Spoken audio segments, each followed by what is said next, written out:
Hello guys, Nivedita and blogger YouTube चेनेলৰ নতুন এটা ভিডিঅ'লৈ সকলোকে স্বাগতম জনাইছোঁ। আজি মই লৈছোঁ আপোনালোকলৈ এটা সজিনাৰ ৰেচিপি। গতিকে ভিডিঅ'টো স্কিপ নকৰি সকলোকে চাব যায় আৰু ভিডিঅ'টো কেনেকুৱা লাগিলে চাই জনাবলৈ হ'লে নাপাহৰিব দেই। এতিয়া মই প্ৰথমে লৈছোঁ এয়া সজিনাখিনি দেখিছেই সৰু সৰুকৈ ধুনীয়াকৈ কুটি লৈছোঁ আৰু কেইটামান আলুও লৈছোঁ। আলুকেইটা মিহি মিহিকৈ কুটি লৈছোঁ আৰু কেইটামান ইয়াৰ দুটা ডিম লৈছোঁ। এয়া হৈছে আমাৰ ঘৰৰ কুকুৰাৰ লোকেল ডিমেই হয় আৰু ইয়াৰ কেইটামান জ্বলাটো নিজৰ প্ৰয়োজন অনুসৰি মানুহে দিব পাৰে। আৰু জলকীয়াকেইটা মই ধুনীয়াকৈ ধুই কৰি কুটি লৈছোঁ। সজিনাখিনি কোমলীয়া যে বৰ বেছিকৈ চুচ নুগুচালেও হয়, কোমলীয়াই হৈ আছে, যিহেতু বুঢ়া হ'লে চুচবোৰ বেছি গুচাবলগীয়া হয়,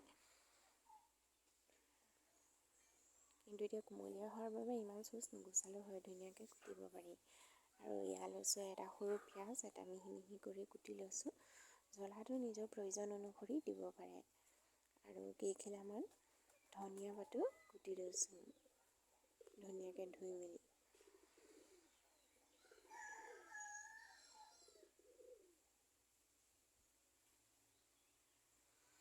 আৰু লগতে লৈছোঁ ইয়াত দিবৰ বাবে মই কেইটামান সৰিয়হকেইটা মই আগতীয়াকৈ বগা সৰিয়হ লৈছোঁ আৰু সৰিয়হকেইটা মই আগতীয়াকৈ তিয়াই ৰাখিছোঁ। আৰু যিহেতু সৰিয়হ দিলে ৰেচিপিটো খাই অলপ ভালেই লাগে। আৰু কেইটামান কণ বিলাহীও লৈছোঁ।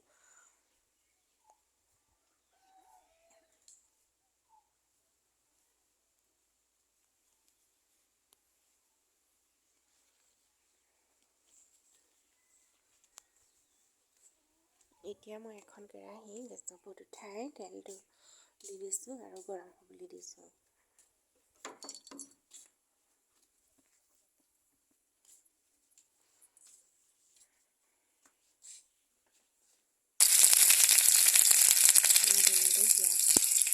পিঁয়াজখিনি দিছোঁ আৰু জলকীয়াকেইটা দি দিছোঁ।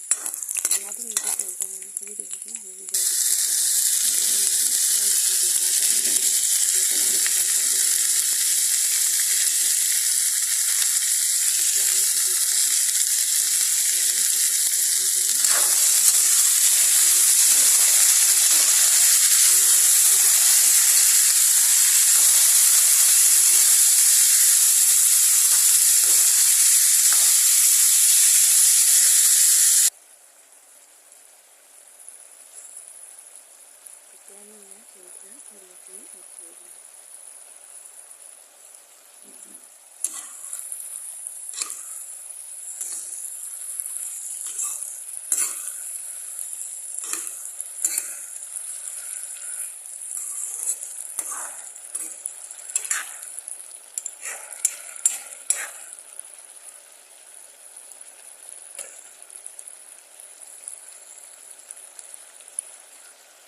ধুনীয়াকৈ উতলি আছে আৰু অকণমান পানী দি দিছোঁ ভালকৈ যিহেতু আমি তৰকাৰীখন অকণমান গ্ৰেভি কৰিম। দেখিছেনে ধুনীয়াকৈ উতল আহি আছে আৰু কেইটামান কণ বিলাহী দি দিছোঁ।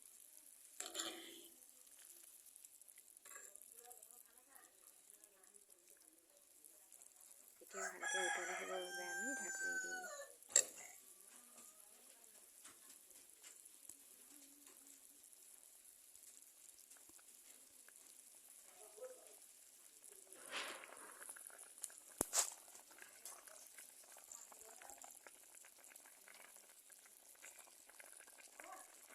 ধুনীয়াকৈ ঢাকনিখন লৈ চাওঁ তৰকাৰীখন ধুনীয়াকৈ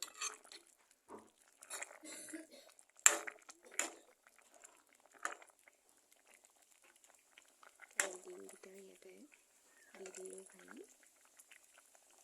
এই আমাৰ খাবৰ বাবে ৰেডি হৈ গ'ল সজিনা।